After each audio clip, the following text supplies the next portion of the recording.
comento quienes estamos integrando la mesa. De más experiencia a menos experiencia, el maestro Roberto Merinelli. Ana Sánchez, Oski Guzmán y Fernando Milienes. Maestros, directores, compañeros, actores de Alejandro Covino, uno de los grandes dramaturgos contemporáneos que nosotros tenemos, que la verdad se nos fue demasiado pronto. Yo todavía me acuerdo el violento impacto que fue enterarnos de la muerte, ¿no? Que fue por estas fechas también, octubre, noviembre. Fue tremendo, 42 años, súper joven y con una cantidad de obras para su producción que la verdad era como pleno florecimiento. Yo hacía muy poco que había visto Continente Viril por primera vez, estrenado por Los Macocos, después Absenta, rodando, y la verdad que era una cosa absolutamente increíble. Esta obra que se está haciendo acá es Novargo, una obra que él trabajó en LEMAD, así que vamos a hablar algunas cosas de eso con Roberto, que fue maestro, no solamente en la carrera de dramaturgia de la Escuela Municipal de Arte Dramático, ahora Metropolitana. No sé si era metropolitana o municipal cuando estaba Alejandro. ¿Cómo? Era municipal. Yo le puse metropolitana un trámite que tardó 4 años. Más bueno, pero la sigla es la misma. LEMAD. Fue para defender la sigla que se hizo el trámite. Claro.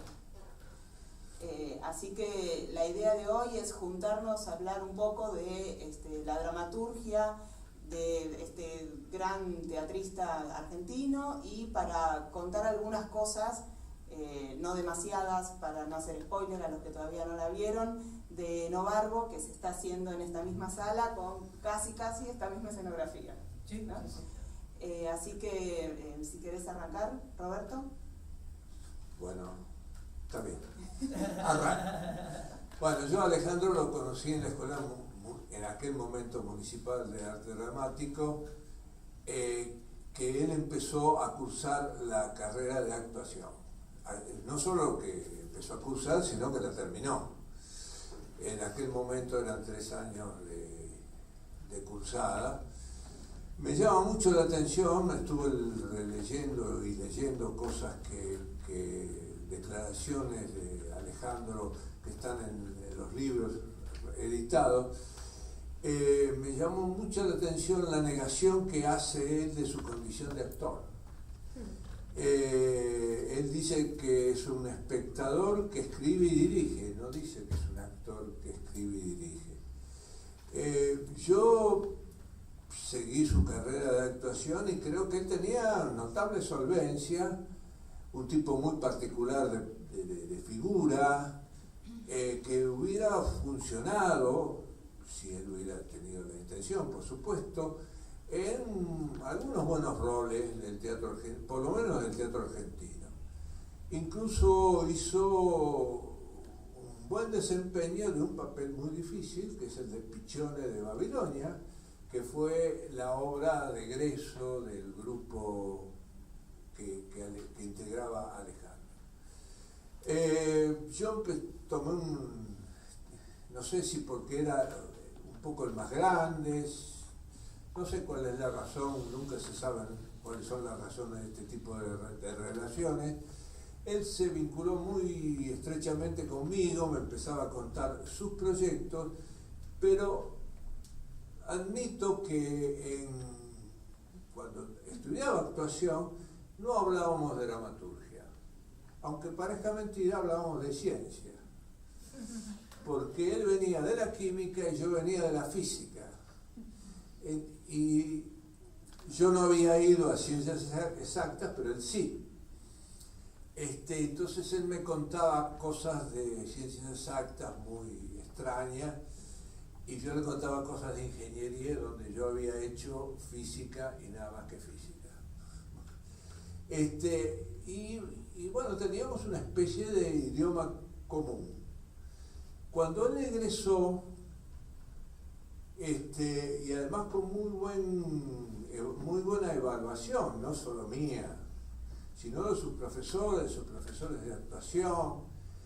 Es ahí cuando él empezó a hablar de cosas que escribía y empezó a hablarme a mí y a otros, porque hablaba por teléfono constantemente con todo el mundo, de sus proyectos de escritura, que uno al principio no tomaba demasiado en serio, porque bueno, los proyectos son, eso de habría que, bueno.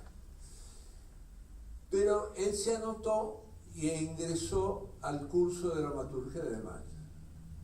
Curso de dramaturgia, que algunos le dicen carrera, no hay carrera, es un curso de 2 años. Tiene una particularidad, se inscriben 150 y entran 15. Entonces nosotros tomábamos con Cartoon, tomábamos un más o menos exigente examen de admisión que Alejandro superó muy cómodamente y empezó la carrera de dramaturgia con un alto grado de reflexión dramática, sobre todo, de conocimiento del hecho escritural, dramático, que llamaba la atención.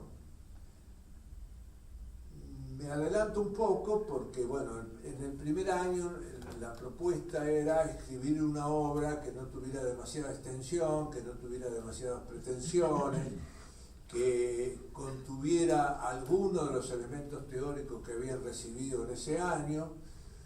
Alejandro cumplió y el segundo año en general le dábamos rienda suelta para que trabaje lo que podríamos llamar su mundo interior, por ponerle un nombre interesante.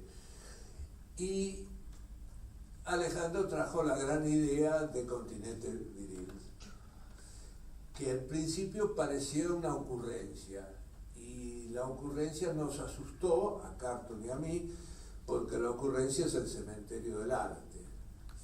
Esta cosa de que los pingüinos del triángulo convencional de la Antártida son los que habitan el triángulo convencional argentino de la Antártida, se suicidan, era una idea fantástica, pero ¿cómo se desarrollaba esto? ¿Cómo se llegaba a esto?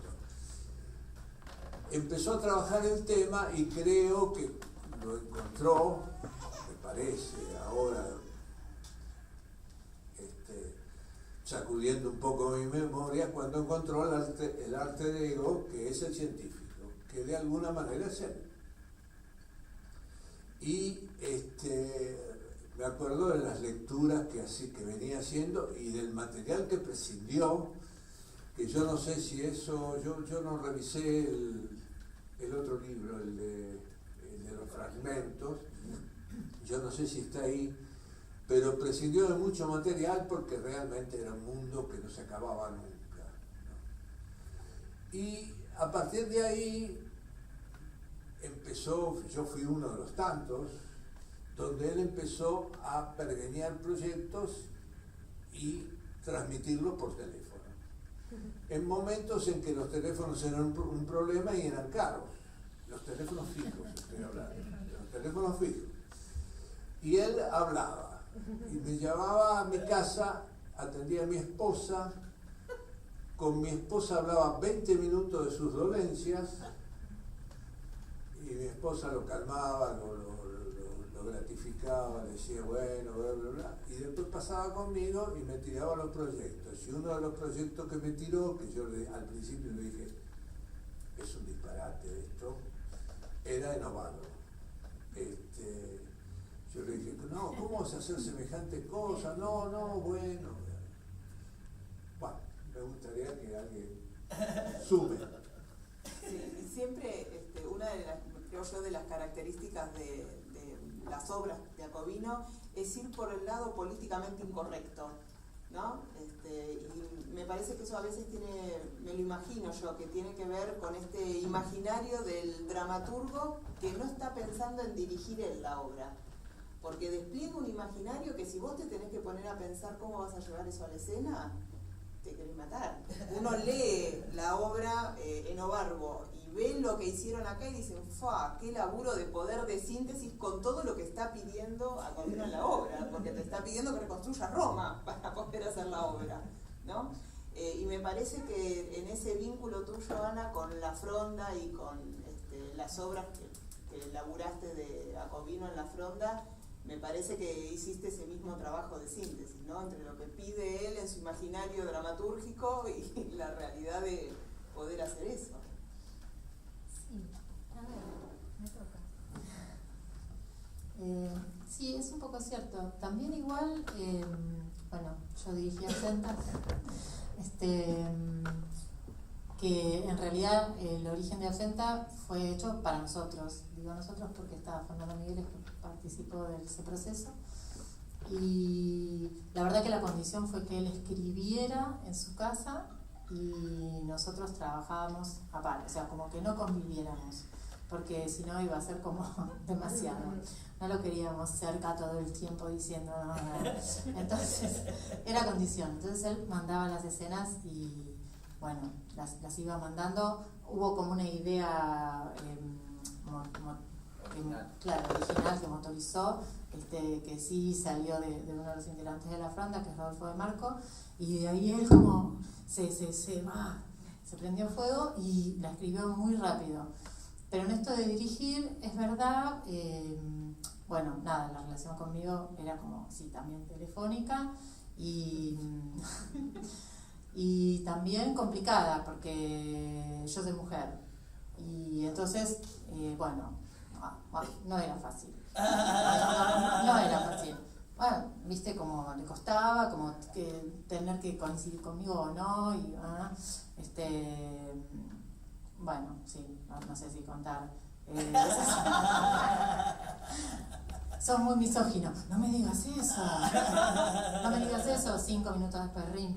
Bueno, no es la primera vez que me lo dicen. No, pero lo voy a trabajar.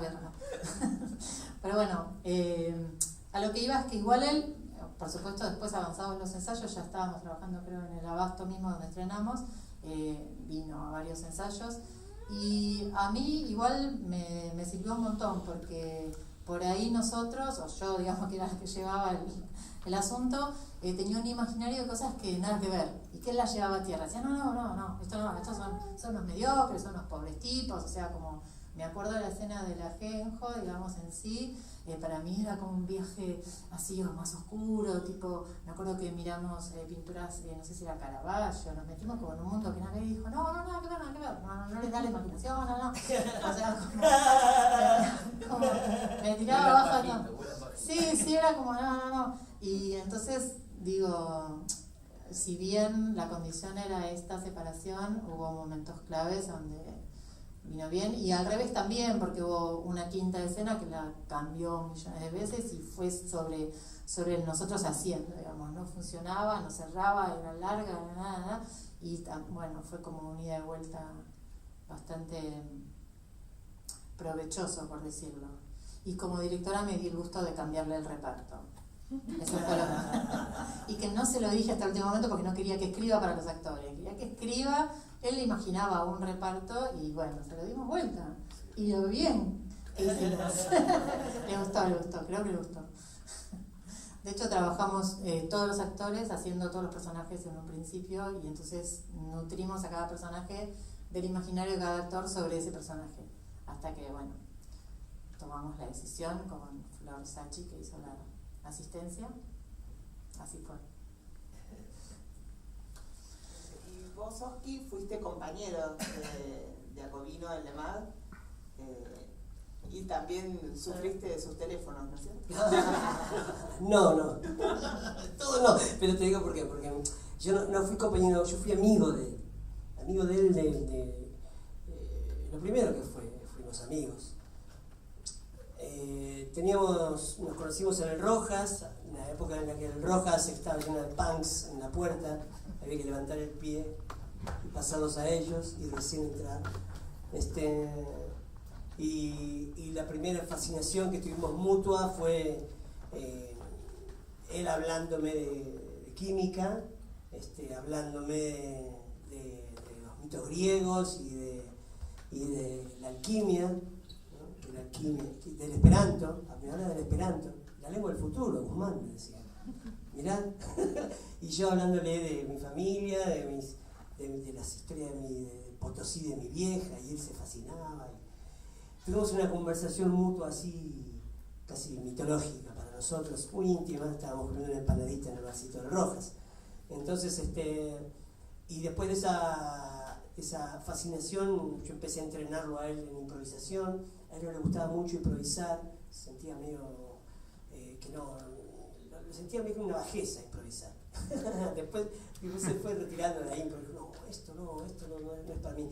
Y después empezó a escribir y se anotó en el MAD y encontró un mundo fascinante. Todos veíamos que él era muy buen escritor. De hecho, a mí me mostraba cosas, yo escribo también, me leía mis cosas y yo las suyas. Y yo terminaba fascinado. Y él me decía, usted solo escribe de amor, Guzmán. Sí, todo lo que escribía era de amor. Entonces, es más, hubo un tiempo que dejé de escribir solamente a ver si podía escribir algo que no sea de amor. Y así estuve varios años sin escribir. Pero teníamos esa especie de confesión constante de cuáles eran los gustos y cuáles eran las discusiones que preferíamos abrir en la noche porteña, caminando horas y horas. Un día que hubo paro de colectivo, lo acompañé hasta su casa, caminando desde el centro. Contá que vive en Lugano. Vive en Lugano, ¿no? Claro, sí. Entonces, desde el Rojas a Lugano fue una caminata larga donde se cruzaba desde Mozart hasta, no sé, la impro, y ahí hablamos de los clásicos, siempre hablamos de esas cosas. ¿Sí? Tenía una predilección por ese mundo. Sí, más sabía mucho era casi la mi edad, o sea, y era impresionante lo que sabía, su cultura y su habilidad y su bonomía, su buena personería, o sea, un tipo buena persona. Así que fue como, ese fue el gancho nuestro. Y bueno, pasados unos años, yo ya empecé como a establecerme en la profesión y estaba haciendo el año 2001, me acuerdo, con la Banda de la Risa, la obra El Pelele, y él dio un taller de dramaturgia y sabía que necesitaba un mango. Yo ya tenía un mango, así que me fui a anotar en su taller, y cuando le fui a pagar me dijo, no, Guzmán, no, tráigame a manos.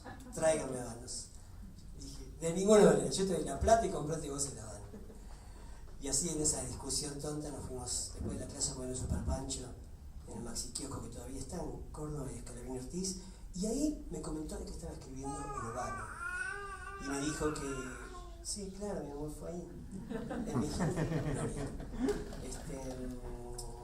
ahí fue que me dijo que había un personaje, que era un esclavo, el esclavo de Séneca, que yo lo haría muy bien porque manejo la palabra. Sí, eso también me lo dijo.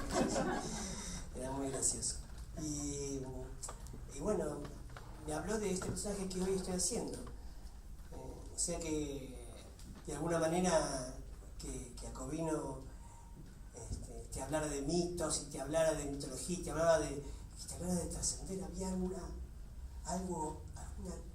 tema que él tenía que era con la posteridad.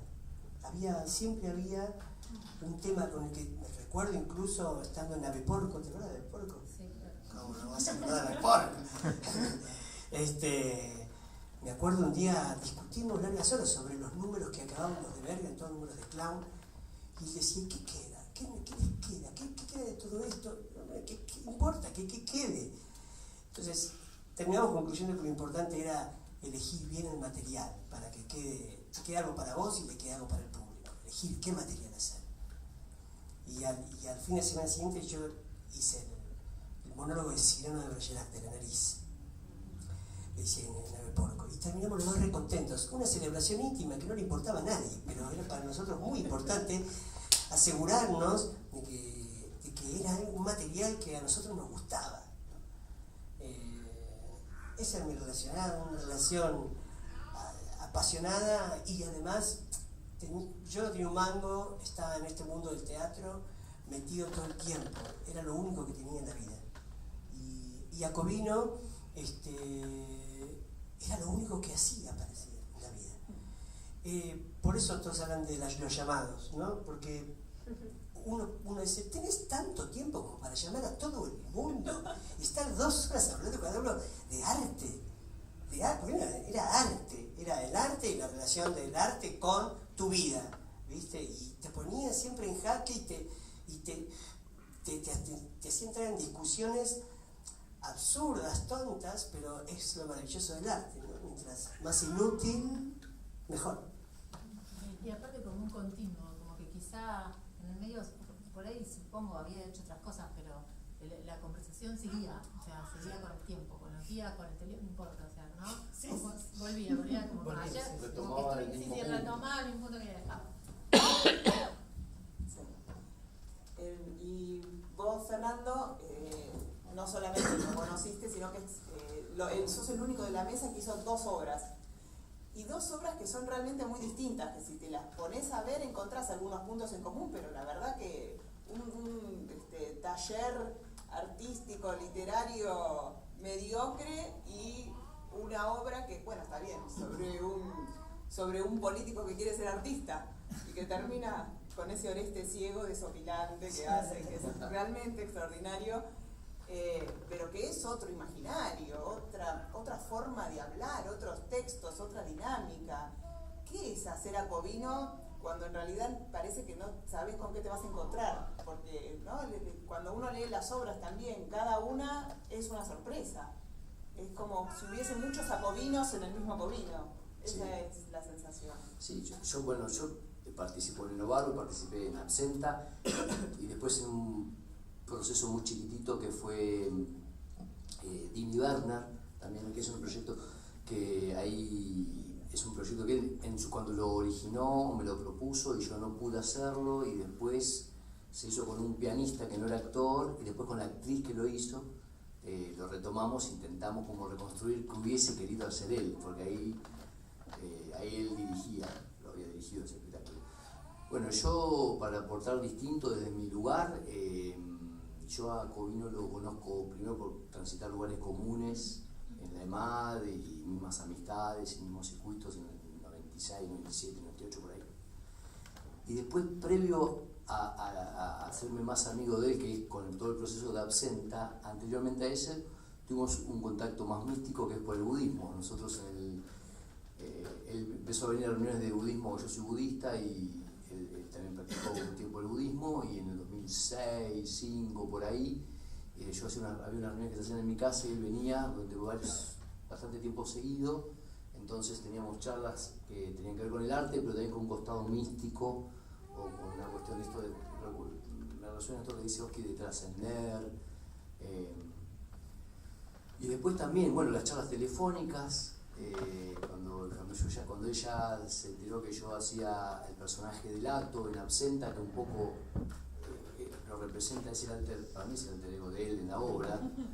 Entonces, con el cual tuvimos charlas así, de esas charlas largas, sobre lo que era el personaje, cómo había que encararlo y qué pensaba. Para un actor es muy atractivo hacer esos personajes, porque tiene mucha densidad, o sea, muchas capas. Alguna vez hablando con él me decía como que era más lo que tiraba y lo que descartaba y corregía que lo que realmente después quedaba en la obra.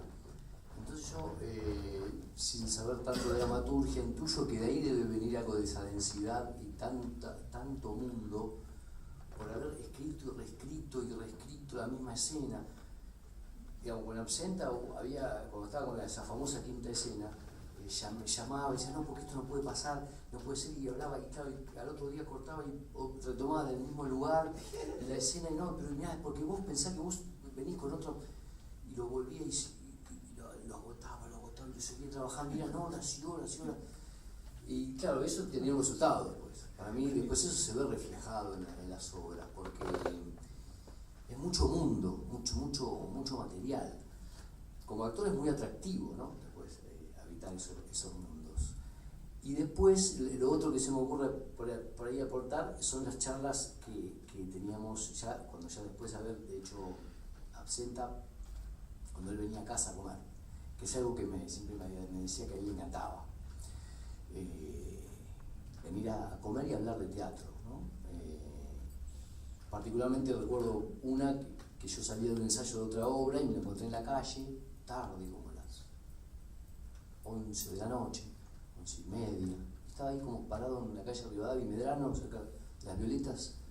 ¿Qué haces acá? No, me tenía que encontrar con alguien, pero no sé, creo que me equivoqué de día.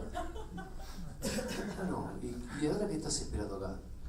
Y no sé, porque por ahí era hoy, no estoy seguro.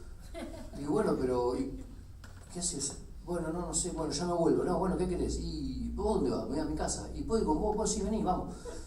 Y se vino a casa y ahí nos pusimos a cocinar, a comer, y ahí contaba un poco los proyectos. Esto de, bueno, no estoy con tal cosa, con tal otra.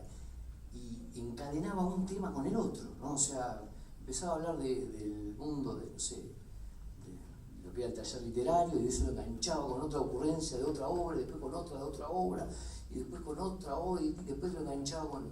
Dice, no, porque ahora estoy con un tema de la enfermedad. Dice, no, porque tengo un dolor acá. ¿A vos te dolió eso? Y enganchaba todos los temas. Era una gran conversación de... Y aparte parecía como que conocía de todos los temas. Como si de cada tema que hablábamos sabía mucho. Y eso hacía muy interesantes las charlas y larguísimas. Después también compartimos algo que es el gusto por la música. Yo soy músico también. Él, sin ser músico, era para mí un gran melómano, conocía mucho de música y muchas cosas de música. Y también había un fluido intercambio de cosas de músicos o músicas en particular. Mirá lo que encontré en YouTube y me lo mandaba. Y encontraba cosas que yo no sé cómo llegaba a esas cosas. Que eso le despertaba mucho la imaginación y lo ponían a escribir. A la vez que, por último, creo que es en común entre las obras, en la obra esta actual, en el Barbo y en Absenta, hay algo de todas esas búsquedas que él tenía, de todo ese conocimiento que él tenía, de todas esas reescrituras que él hacía, de esa fascinación por los artistas, digamos, medio mediocres, digamos, que con vehemencia defienden lo que hacen, pero que los resultados son de dudosa calidad, digamos, para el que lo ve. Y yo creo que él ahí encontraba algo que es, me acuerdo de su carcajada, mirá lo que encontré, Fernando, mirá lo que encontré, me lo mandaba y yo, ¿cómo llegaste a este coreano que cantaba a ser desopilante? Y nada, bueno, ese yo creo que a todo el mundo que compartimos y que creo que puedo aportar yo de Y antes de pasar un pequeño paréntesis, no es que sos un actor con algunas aptitudes musicales, es un recontra músico. Él estuvo haciendo otra obra este año, fabulosa, en donde eras un músico actor, ¿no? Porque tocabas tanto el piano como hablabas, más o menos. Dos cositas que quieras decir de la obra, porque me parece que vuelve, ¿no? El año que viene, sí. En marzo del año que viene, en el Teatro de la Comedia. Berlín en Buenos Aires. Increíble, con Chivo, además, con Jessica Schultz. La verdad que increíble, alto músico. Sí. Esta es la mesa de Pero bueno, y Enobarbo es una obra junto con Continente que también salió de Lemad, ¿no? Sí, pero él terminó Continente. Como obra de ingreso terminó con Continente. Enobarbo apareció después, o él tendría algo, pero como te tiraba tantos proyectos, ¿viste? Uno no sabe cuál era el orden. Me acuerdo de uno fantástico que él tenía, que yo no sé hasta dónde lo hizo, hasta dónde escribió, que él había descubierto el manual del director y el manual del actor de Leonidas Barletta, cosa que le causó una enorme alegría porque, bueno, esos dogmas que había en esos textos le causaban gracia, ¿no? Y quería hacer una obra sobre eso. Cosa que a mí también me entusiasmó, me pareció brillante. Es claro, después había que hacerla, ¿no? Pero yo no alcancé, por lo menos no leí nada de eso. Leí algo de Enobarbo, que ahí me pareció que, yo al principio le había dicho que me parecía un disparate, Después, cuando leí algunas cosas, bueno, dije, no parece tanto, porque hay algo que me parece interesante decir de él. Primero que tenía un gran dominio de la técnica dramatúrgica. No era un individuo que tiraba y las cosas iban para algún lado y después iban para el otro, ¿no? Él manejaba los muñecos, manejaba las situaciones, sabía darle fin, sabía darle continuidad. Era de los alumnos que nosotros tuvimos, uno de los que mejor manejaba la elipsis, esta cosa de terminar una escena, seguir con otra y en el oscuro haber pasado muchas cosas. En el continente viril esto es claro cuando, bueno, manejaba muy bien la técnica, o sea que no era un... Y además otra cosa que me parece interesante, admiraba a muchos autores, incluso admiraba a autores europeos, y no copiaba ninguno. Alejandro, y sobre todo en esa época donde el reflejo era bastante habitual, porque había modas, había triunfadores, entonces que había cierta posibilidad de que siguiendo ese camino uno llegara a lo mismo, él no copiaba. Él tiene una dramaturgia muy personal, es de él, es inevitablemente de él, y bueno, y me parece que ese es su gran mérito de una vida lamentablemente desdichada, ¿no? Creo que todos estos proyectos, todas estas cosas eran llamados de auxilio que por lo menos yo no entendí, ¿no? Y creo que para ir en esta conexión, ¿no?, de estas dos obras tan fuertes de Lemad que terminan siendo Continente y Enobarbo, hay algo que a mí me llama mucho la atención y que también aparece en las otras, y es el manejo del humor negro que tiene Acovino, ¿no? Yo todavía me acuerdo de la escena de tortura de los huevitos, diciendo el personaje que hacía Daniel Casablanca, habla huevito, habla, para ver por qué los pingüinos argentinos se suicidaban y los chilenos no. Era una escena durísima, con picana, con todo, terrible, y así todo desopilante, ¿no?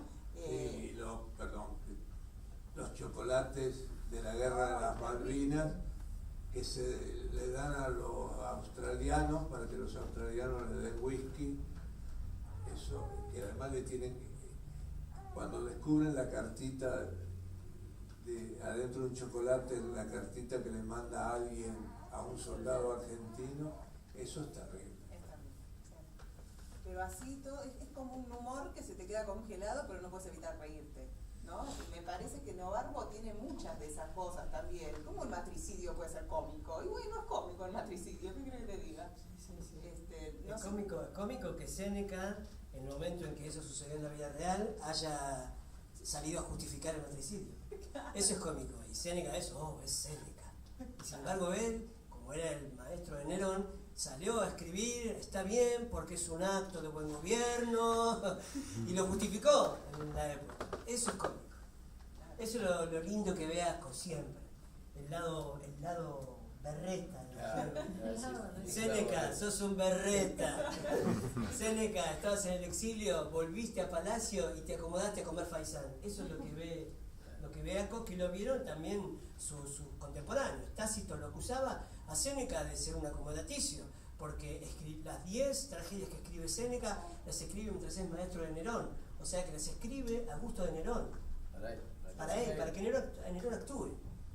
O sea, esto él lo investigó y vio la berretada del intelectual, la berretada que tiene un puestito, ¿no? y ya no está más en la isla, ahora está en Palacio.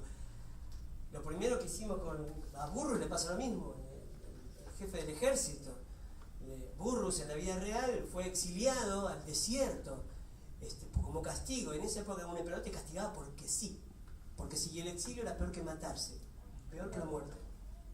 Y cuando lo trae de nuevo Agripina, a Séneca y a Burrus, los dos dicen, estamos en Palacio, hagamos junta, y no, Es nuestra nueva oportunidad de comer faisán de nuevo. Por favor, mantengámonos en el puestito lo más que podamos.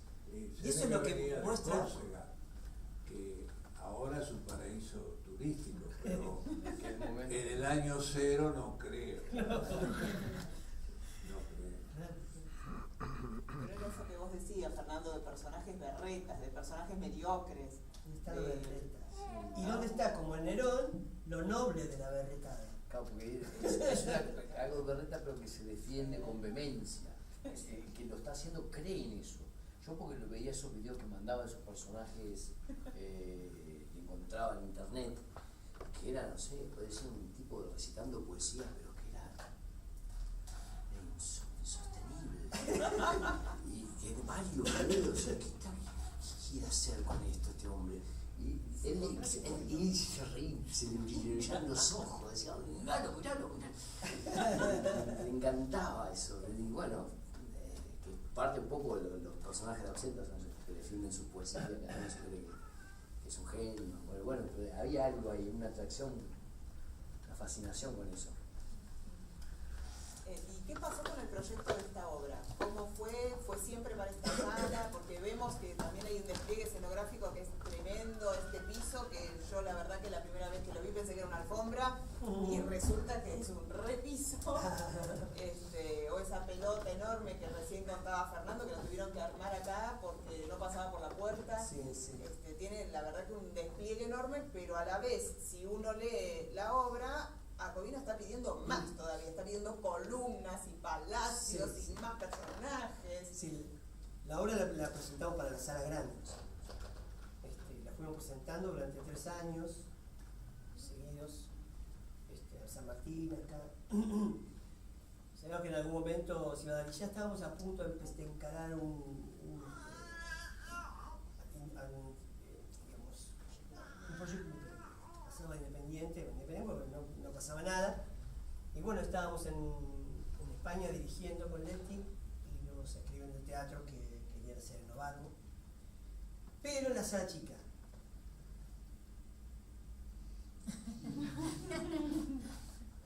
¿Podés adaptarla? Obvio. Decían de todo. Obvio que sí, porque para mí era más importante que ACO llegue acá, al teatro, que de alguna manera empiece esta obra acá, que era lo que él decía, hagamos algo grande, estemos en un teatro así, o San Martín, o Nacional, estos teatros que de alguna manera tienen algo para los actores, para los autores, para los directores, que es un magnetismo que tiene que ver con supongo yo, con estar en un lugar donde han pasado tantos artistas, ¿no? Estos espacios, siempre llegamos y ¿esto qué era? Esto era el bar, ¿viste? Como decís, siempre como que trata de captar la historia de estos lugares. Y bueno, entonces dije que sí, y justamente el despliegue que tiene que ver con cómo hacíamos esas columnas, que eran columnas al principio, después fueron bancos. Esas columnas, el palacio eran columnas, estaban paradas. Ensayamos un montón con las columnas, hasta que un día Mariana vino y dijo, chicos, no me da columnas, me da bancos. ¡Pongamos los bancos! Y armemos un circo romano. Bueno, así todo, ir, probar, encontrar, explorar. También, hay un mundo dorado que acá pide la obra, hay un mundo magnífico, gigante, lleno de dorado, porque era el dorado, el oro, el imperio romano. Y bueno, estamos en un momento en que estamos en plena decadencia del imperio, porque en la época de Nerón el imperio decayó porque como Nerón era el actor, no hubo guerras casi. Y el imperio se sostenía por las guerras, viste que lo dice al principio, tranquilidad interna y enemigo externo, o sea, el imperio sostiene con las guerras, y Nerón no hizo guerras. Entonces, el imperio decayó. Y, bueno, un imperio en decadencia, funden todo el oro, porque ellos también lo hicieron, sacaron todo el oro de la casa de Nerón para reconstruir Roma. Hicimos que ese oro se ató una gran bola fundida de oro, y era el palacio, era toda esa bola. Pero después se resignificó un montón de cosas, ¿no? Porque lo que tiene lo circular, la guardiana de Nerón, como dijo Gabriela un día, la hermana de Jacob, de Alejandro, es la guardiana de Nerón. Bueno, la guardiana es el destino. Sí, qué bueno, también es el destino. Sí, significa muchas cosas que fuimos encontrando a lo largo de los ensayos. Este piso es un pequeño fragmento de la pintura que vimos y que vimos en varias pinturas y dijimos, bueno, tiene que ser algo por el estilo, lo dijo Mariana. Yo tuve, en todo caso, una gran virtud de decir que sí a mucho de lo que se discutía. ¡Sí!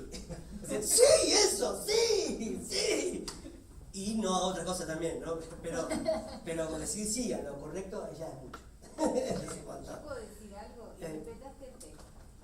Ah, sí, al texto también. Que eso te lo agradecería.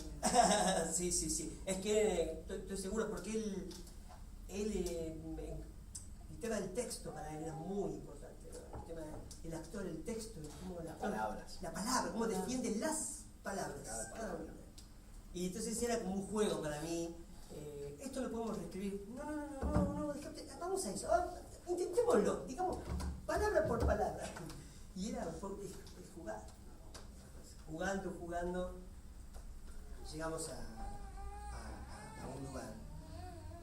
No sé si es el mejor, pero sí es el que sí nos está divirtiendo muchísimo. Sí, yo creo que es el lugar de juego, no sé ustedes, Ana, qué opinan, pero ese lugar de juego se ve mucho en la obra porque, qué sé yo, sacás a tu Jackie Chan interno para tu patada de Kung Fu, pero sin correrle una coma al texto. Claro, y además en la diascalia dice patada voladora. Sí. Cuando hacíamos Sucesos Argentinos, nosotros con el Bovino, y en el estilo de improvisación, a la manera de una película de artes marciales, yo hacía esa patada. Claro. Y al principio yo le pegaba a él una patada voladora tipo Titanes en el ring. Y no funcionaba. Y un día Leti me dice, ¿por qué no haces esa patada que hacías en Suceso? Y yo, como siempre, digo, Leti, no tiene nada que ver. Hasta que un día voy y digo, che, la cuarta función, y digo, ¿qué es esa patada? Fue como, era esto, claro, era esto. Sí. En la absenta por ahí hay gente del público, así que por ahí dice, ¿cómo se divierten? No sé qué, pero mandan fruta, ¿no? Y no, la verdad que no, porque si hay algo que siempre les dije, no pongan nada, porque está todo escrito, pensado, muy pensado. No se les va a ocurrir a ustedes algo mejor en el momento que lo que él pensó tanto tiempo. Ni nada, no se cambia nada, digamos. Pero sí, el juego, digamos, es algo que se ve mucho. Yo también lo vi en Novarbo. Y viendo Novarbo me sentí lo que puede sentir un público de absenta. ¡Cuánta información! Sí. Quiero saber todo. Sí. ¿Qué dijo? Y ahora, y otra. Y Ya hay gente que vino Ay, dos, Dios. 3 veces. Claro. Porque yo Sí. porque quería volver a ver esto. Y entender cada... ¡Wow! Claro, me perdí esto. Sí, tal cual. Porque lo único que uno Eso es sabe, muy escobino. lo único que uno sabe del asunto, que Nerón incendió Roma, ¿cómo que no? ¿No? Y entonces te desarma todo eso que ya tenías todo armadito. Ahora, es increíble como lo que accidentalmente dice Nerón en la obra. ¡Yo no fui! Cuando fui a la casa de Nerón en Roma, lo primero que nos dicen es Nerón no incendió Roma. O sea, él lo sabía. Y recién ahora, en Italia, se está haciendo una revisión histórica sobre la figura de Nerón. El año pasado se hizo la primera obra sobre Nerón. Nunca se habló. Porque la orden, cuando Nerón, por eso es muy interesante lo que dice Aco. Cuando Nerón termina como lo bajan, la orden fue proscribir su nombre. Por eso dicen, nadie le pondrá Nerón a su hijo. Nunca más se habló de él. Porque se tapó su casa, se construyeron cosas encima. Aco sabía esto. Yo creo que leí la novela que me mandó Gaby, que me instruye bastante sobre eso, sobre lo que había escrito Aco. Y bueno, era como lógico. Ser actor en esa época era menos que ser esclavo. Imagínense para ellos tener un emperador. Histrión. Un histrión. Bueno, tenemos un ratito pequeño para si alguien tiene ganas de hacer alguna pregunta o alguna observación o algún comentario o alguna crítica. ¿Yo puedo hacer un comentario o Sí, una crítica? Gaby. Bueno, no voy a hacer ninguna crítica.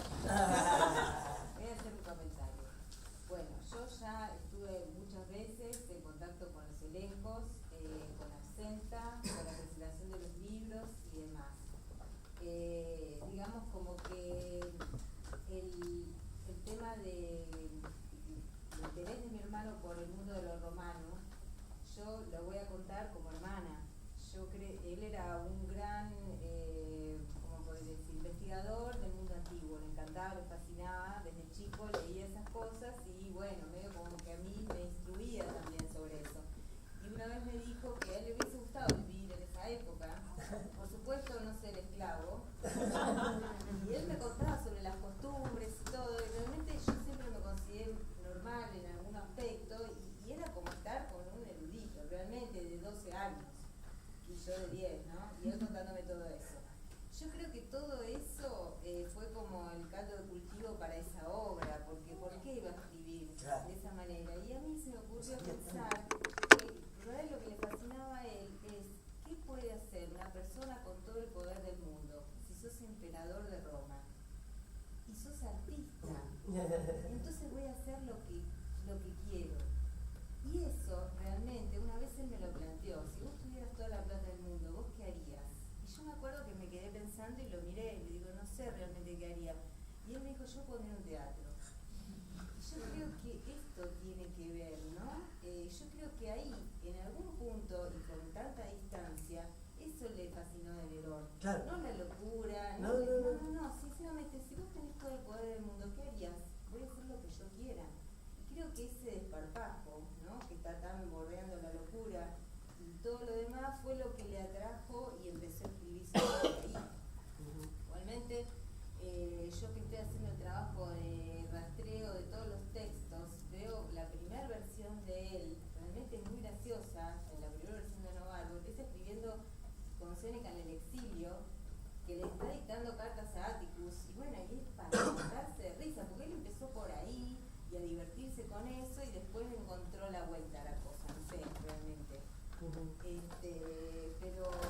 yo creo que es eso, ¿no? Y después, sinceramente, para mi hermano, el teatro, yo digo, ¿sería un asunto serio? La verdad que no lo creo. Para él era como la vida, donde tiene todo esos condimentos que ustedes dijeron, ¿no? La risa y el llanto al mismo tiempo. Y el divertirse, porque realmente yo como hermana, durante toda mi infancia, yo me divertí mucho con él. Él me enseñó de la vida, me enseñó del arte, me enseñó, digamos, como que fue mi gran maestro, no sé cómo decirlo, ¿no? Entonces creo que eso es, ¿no? El animarse a hacer lo que a uno le gusta, creo que eso es lo que yo rescato en toda esta aventura, ¿no? Y cada uno le va a hacer la lectura que quiera. Yo sinceramente creo que él me animó a ver un montón de cosas que no lo podría haber descubierto por ahí por mí misma. Creo que y eso es un poco lo que vienen a hacer los grandes artistas. Y a mí me tocó un gran artista hermano. Nada más, eso es todo lo que Yo quisiera decir algo. Yo tengo acá en Argentina 8 años, ¿no? Y en 8 años, como yo tengo trayectoria de teatro en Venezuela por mucho tiempo, fui director, actor, dirigí. Y yo aquí selecciono qué voy a ver. Me llamó mucho la atención cuando vine a ver lo de Sagrado Bosque de Monstruos en Ovar. Le puso un Ovar a la obra. Quiere saber algo, ¿no? Y me encantó venir con amigos, yo traje 5 amigos, compré las entradas y el jueves tenemos funciones. Y todos ellos tenían en mente lo que la televisión, la radio, el periódico dice de Nerón. Y nunca me creyeron mi cuento cuando yo les dije, mire, en 2003, cuando yo fui a Roma, lo primero que entendí fue que Nerón no fue malo. Nerón fue un gran gobernante y no quemó a Roma. Bueno, cada vez que planteamos ese tema era discusión, ¿no? Venir acá y ver todo eso de manera sutil y a la vez cómica, porque todos estábamos divertidos. Y cuando salimos de aquí decían, Nerón no quemó a Roma. Tengo como 5 años diciéndose. Y la verdad me pareció el trabajo, yo creo que el palacio está, esta escenografía, este Cuando yo salí, lo toqué. Porque yo pensaba que era algo que un linoleo, como los bailarines. Y cuando lo toqué, dije, este es el palacio. No hace falta las columnas, nada. Y el balcón, cuando habla, el balcón está, porque estamos tan metidos ya como espectadores en la obra, está tan bien escrita, excelentemente bien actuada además, que el balcón está.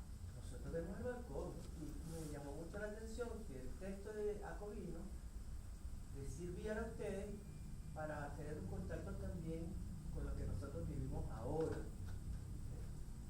Importante que ese texto permita que ustedes tengan un contacto o que nosotros como espectadores a través de ustedes tengamos un contacto con nuestra realidad especial.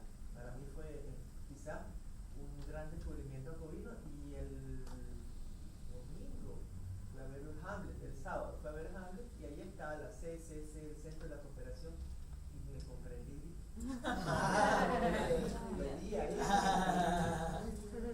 Qué bueno. Empecé a descubrir ese novargo que Natasha hace poquito habló. ¿Podría preguntar? Sí. Creo que el autor no vi la obra, la voy a ver. No tengo el libro, lo leeré. Por lo que te escuché hablar, Oski, creo que técnicamente dramaturgia sería ridiculizar al héroe, ¿no es cierto? ¿O haber tenido esa intención con Nerón? ¿O simplemente noquearlo al héroe y a su vez explorar alguno de esos personajes inexplorados? O sea, que me parece enriquecedor por ese lado, ¿no? Me pongo colorada ya. De acá no se ve, ¿no? Vemos todos Sí, sí. Sí. Mira, no sé si ridiculizarlo. Sí, en todo caso, como decíamos antes, acá que bien se ganaba Fernando, exponer la condición berreta del héroe. Porque ya, si yo estuviera con Acovino al lado, ya diríamos, ya ser héroe, llamarse héroe. No tenía dos opciones, o contar todas sus virtudes como personaje, Claro, o lo contrario, que me parece que fue lo que sucedió. pero entre eso y el contrario hay un filoso, una hendidura. Claro, jugar con ese límite. Exacto, porque lo contrario ya lo contó la historia. Lo contrario, la historia ya dijo, no, Nerón fue un loco asesino que quemó Roma. Entonces, él encontró entre esa realidad que nos contaron de Nerón y la realidad del héroe dentro del campo dramatúrgico, digamos, cómo hacer el camino del héroe, encontró en una hendidura que le pareció más interesante, que tiene que ver con cómo este loco asesino tenía intenciones nobles. De hecho, una amiga napolitana me dijo, vas a hacer una obra sobre Nerón, tengo que estar en la obra. Entonces, digo, no, pero hay un papel, le va a hacer hay dos personajes, le hace una actriz. Ahora se ve, ¡ay, fantástico! Y yo, dice, ¿sabes que Nerón fue bueno para nosotros? Ah, sí. Porque para salir de gira mandó a construir teatros por todo el imperio. Si no, no existiría la relación entre los actores y el teatro, que la obligación. ¿Será que le debemos? ¿Será que le debemos esto a este asesino? Porque que era un asesino es cierto. Eso es cierto. Salía, mataba, violaba. Sí, eso era cierto. O sea, no podemos hablar bien de él. Podemos decir, oh, qué gran tipo. Pero aquello de que lo acusan no es. Justamente lo que lo acusan en la Berlín Sitiado Romano. Entonces creo que Acovino encontró justamente esto, ¿no? La hendidura en el héroe, para no contar ni una historia ni la otra, encontrar eso que para él era un atractivo del personaje, ¿no? Es como ver un gran cantante de tango con un peluquín, ¿viste? O con se le ve la tintura, ¿viste? Él ve la tintura, mirá, se le está poniendo la tintura del pelo, él ve la tintura, no ve ni lo que canta, no ve ni mirá, se le ve la tintura. Él fue hoy. Es un común en sus obras. Claro. Pienso Absenta rodando mismo, ¿no? Es como Claro. Absenta, es eso. y rodando. Pero eso me parece que no es de un personaje, sino de todos sus De personajes, todo. porque Burrus Cada es uno. tan tremendo, ¿no? Uno piensa el poder que seduciendo a los amos. Claro. Me Y parece- como ministro de Cultura. como ministro de Cultura Que no es poco, no es poco. en el Imperio de Nerón. Claro, y en nuestra situación tampoco. Decíamos, bueno, hoy no existe la esclavitud. Por ahora. Cultura, ¿no? Por ahora no se nadie la renovó, pero si vos te pones a pensar un poquito de estas globos y todos esos chicos que van así corriendo por el es como una especie de autoesclavitud, ¿no? El otro día estaba con uno que maneja Uber. Y ¿cómo te va con el Uber? Bien, estoy 12 horas por día y a veces me quedo más, pero me va, y saco buena plata. Autoesclavitud. Y tal vez soy un esclavo. No puede terminar ministro de Cultura, pero un ministro de Cultura puede terminar como esclavo. Esas también son cosas que a Corvino te hace pensar. Jacob. Sí, pero hay como una condición antiheroica en la raza humana, pareciera, ¿no? ¿Puedo hacer una pregunta? Sí. Para mí también la obra habla de, por lo menos de una gran parte de la historia del teatro universal. Lo que yo quería saber, yo no vi el texto, yo quería saber si, o sea, porque por lo menos en la puesta hay unas cuestiones, no sé, bueno, yo soy investigadora del teatro y cuando vi todo lo referido al teatro griego, o sea, casi me muero literalmente, los coturnos, lo de las máscaras, toda esa cuestión escénica, querría saber si estaba ya en el texto o fue un agregado de investigación de la realización del espectáculo. Estaba en el texto. Porque Sí, me parece sí. que más allá de la figura de Nerón y bla bla, habla de la historia del teatro, de los supuestos orígenes del teatro universal, como si el teatro universal fuera solo el teatro occidental, pero digo, me parece que hay una parte también más universal, valga Sí. la redundancia, Sí. más allá de la figura de Nerón. Total. Bueno, de hecho, con los chicos, Es una locura. una de las cosas que le dije, chicos, no tratemos de emular, no imitemos a Grecia, imitemos a Asia. No somos griegos, somos chinos. Sí, viste, como hago ahí, alguna cosa media japonesa incluso, porque Sí, está- mismo la figura del... para mí es mucho más cercano el origen asiático que el origen de lo griego, que ya se perdió, no saben cómo era. Uno le puede leer, pero cómo era, hay que inventarlo. Entonces, por el lado asiático entramos mucho más fácil. ¿Y eso está en el texto? Todo lo que está en la obra está en el texto.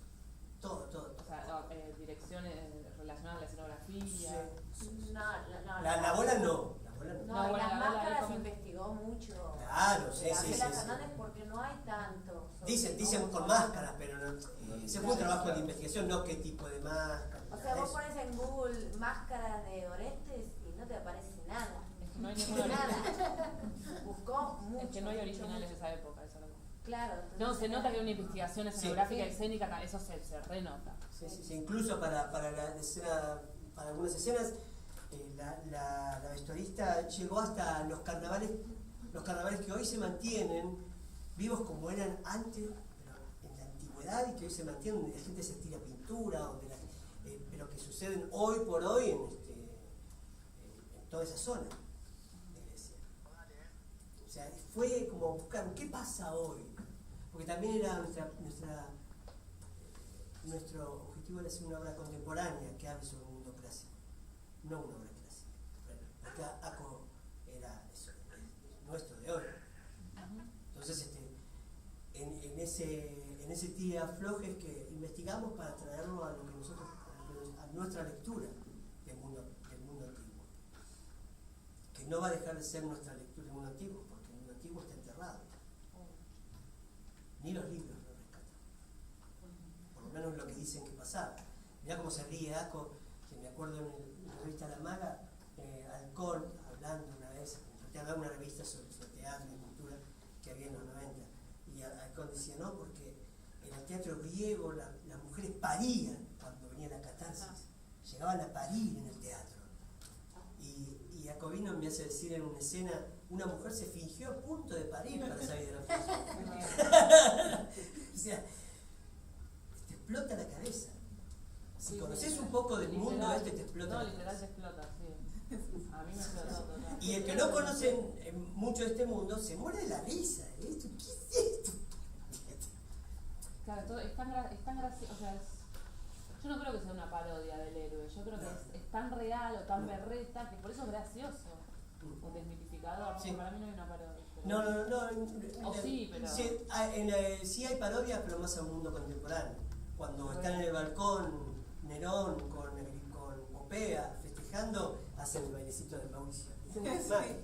O sea, eso es parodia, ¿verdad? Cuando Sí, uno sí, por habla de supuesto. alguien conocido, está parodiando. Sí, total. Pero conocido hoy, no de antes, porque no te resuena nada.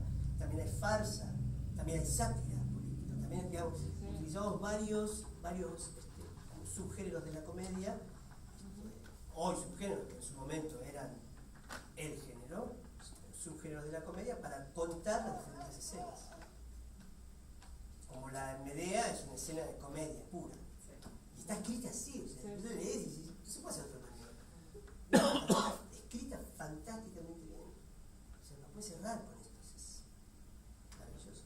Y en eso hay algo que me parece que Gabriela Fernández, que fue la que hizo el vestuario, tuvo así como un súper acierto, que fue hacer todos estos diseños grecolatinos, pero con una tela trigo industria argentina, ¿no? Totalmente.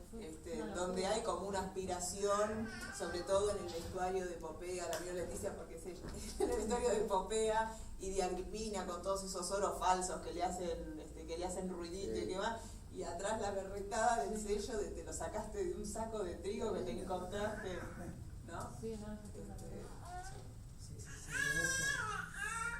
Y además el dato no menor de que Aco escribió esta obra alrededor del 2001, que para nosotros es, digamos, una de nuestras grandes crisis contemporáneas, políticas, económicas. Esta obra también está hablando de eso, sociales, claro, y por eso creo yo que rebota tanto hoy, ¿no?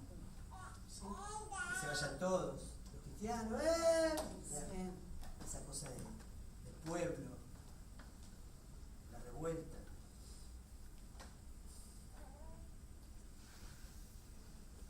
¿Algo más? La gente de azul, están todos de azul. Qué suerte que no suspendieron. ¿Por qué ¿Por vos qué se iba a suspender? No, con lo que hablaban al principio. No somos este tipo de gente. No. Para nosotros se hace. No, Siempre se citando hace. a Rojo Glorno, pues estábamos. Si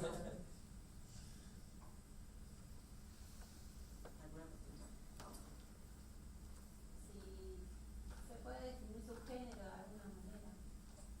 ¿El género? Acovinesco. ¿Esta obra cómo la define política? Él dice que es Intriga una político intriga cultural. político-teatral. Político-teatral. Político-teatral.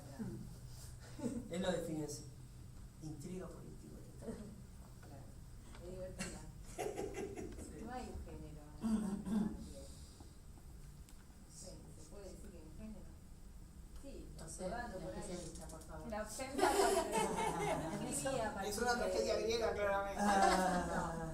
Me parece que es una comedia que va a punto, o sea, trabajando fundamentalmente sobre la parodia, porque hay un discurso paralelo que corre al lado de esto, ¿no? Algunos para más entendidos para la Argentina, que si uno no es argentino o conoce algo de historia argentina o pisó alguna calle argentina, lo del neronismo no lo entendés. Me parece que hay algunas cosas así que remiten a lo local y que todo el mundo salta en esos lugares de lo local. Entonces el gran eje que atraviesa es la parodia, en donde si vos conocés historia del teatro universal, griega, romana, Nerón, hay un camino paralelo que disfrutás enormemente, y si no lo conocés lo disfrutás igual, está buenísimo. Y en el medio de esa comedia, de esa parodia, se mete los otros registros de la comedia, el humor negro, la sátira política. No por nada Petronio es un personaje. Y todo el tiempo le está preguntando, ¿y cómo va la novela? ¿Y cómo va la novela? Más vale que si conocés quién es Petronio y qué hizo, le entendés todo el resto, ¿no? No, si llegan a tener la novela completa, mejor que la pase. Tal vez. Es buenísimo que hay lugares donde te recomiendan no leerla, de tan escandalosa que es. ¿El satiricón? El satírico. Ay, buenísimo. Dice, Pero te quedás con la... No, te falta la mitad. te falta la mitad, eso también es fantástico. Bueno, pero con un par de cosas que ves de la fiesta, Sí. acá ya te imaginas por dónde vas el satiricón si no la leíste. Pero me parece que digo, aborda los registros de lo cómico, y esa es otra de las grandes características, ¿no? Como decíamos al principio, la comicidad políticamente incorrecta me parece que es el camino que bordea la dramaturgia de Jacobino y que acá se ve, pero nada, transparente. Sí, creo que Jacobino también está más ligado a lo grotesco. Lo grotesco del sentido... De lo deforme. Sí, de lo deforme y del querer ser, ¿viste? De la mano. El querer ser le ausenta a los que quieren ser y no son ni serán, ¿viste? Como el Estéfano que hace la cabra, como ¿viste? Como el hijo quiere progresar de Mateo, o sea, el que quiere ser y no tiene con qué, Pero me parece que los personajes del diablo no se dan cuenta. Nerón no se da cuenta. No, Nerón jamás, se hizo el tono. Y sin embargo, ¿qué hace? Lleva. No, ese es nuestra grotesca historia. Ahí me da risa. Es como si el ser o no ser acá depende de otro, de la música. Claro, acá hay otro que dice tal vez. ¿Ser o ser? Tal vez. Te dejan ser o no. Bueno, si no hay ningún otro comentario, no sé ustedes chicos, Roberto, Ana. No, ¿Nada? un comentario muy chiquito. Jacobino fue un dramaturgo de la democracia. Digamos, uno de los primeros dramaturgos solventes que escribieron cuando, por fortuna, y esperemos que para siempre, en la Argentina se terminó con la censura. De ahí creo, por supuesto que estaba en su espíritu, pero además la amplia libertad de registro que tuvo y que creo que todos ahora los artistas jóvenes tienen, ¿no? Yo siempre digo lo mismo, si alguien me lo escuchó antes, pido disculpas. Yo tengo encima más años de censura que sin censura. Y la censura es algo que se instala, se mete en la cabeza y a veces es muy difícil sacarla. Jacobino empezó a escribir en el 2000, hacía ya 17, 18 años que no teníamos nada de eso. Y eso se nota, se ve y en todos sus proyectos y en todo. Bueno, eso es lo que me gustaría resaltar porque no es solo una característica de Jacobino, pero en él se hizo muy patente, ¿no? Bueno, mi parte. Bueno, Feli, vos que sos el hombre chivo, me gustaría que nos dijeras hasta cuándo están con Enobarbo, si hay chances del verano 2019. Eso no lo sé, hasta el 9 de diciembre estamos acá, el 8 de diciembre no hay porque es feriado, y el 30, ¿no? Es la otra función que no hay, el viernes 30 por el 20. Sí. Después, de jueves a domingos, hasta el 9 de diciembre, 21 horas, con dirección de Oscar Hugo, aquí en esta sala, en Obarro. Bueno, Roberto Perinelli, Ana Sánchez, Oscar Guzmán,